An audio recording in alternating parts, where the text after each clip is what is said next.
আমি এসছি সকালবেলায় খবর পেয়েছি শ্বশুরবাড়িতে যে শাশুড়ি মারা গেছে। তা শাশুড়ি মারা গেছে, আমার দাদারা তো 6 ভাই। তা আমি আগে পাড়ার মধ্যে আছি বলে আমাকে আগে খবর দিয়েছে। তা আমি গিয়েই শাশুড়িকে সাজাচ্ছি, দাদা বসে আছে।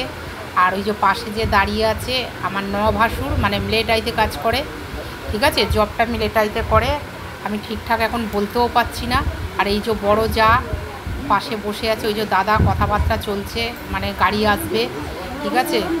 আর আমাদের তো সামনেই বাড়ি, আর এরা সব দূরে। এই যে ছেলে আমার ধূপ দেখাচ্ছে ঠাকুমাকে, আমি বলে দিলাম একটু ধূপ দেখাও বাবা। ওই যে বাইরে বারান্দায় আমার জায়ের, ওটা হচ্ছে সেজ ভাসুর, কোর্টে চাকরি করে, ঠিক আছে, তার মেয়ে, সেজ ভাসুরের মেয়ে। বলে দিচ্ছি সব। আর এই যে যা দাঁড়িয়ে আছে, ছেলেকে বললাম প্রণাম করো ঠাকুমাকে, প্রণাম করলো, একে একে সব আসবে, তারপরে সবই আপনাদের সবটাই দেখাবো।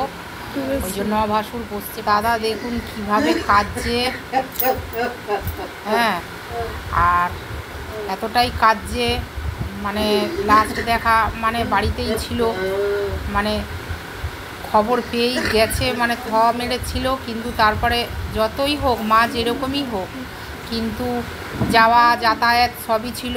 যেহেতু আমাদের ভালোবেসে বিয়ে, আমরা পাড়ার মধ্যে, মানে পুকুরের এপার আর ওপার, আমরা আগে খবর পেয়েছি। কিন্তু মায়ের একটা তো চলে গেলে পৃথিবী থেকে মানে সব শেষ হয়ে যায়।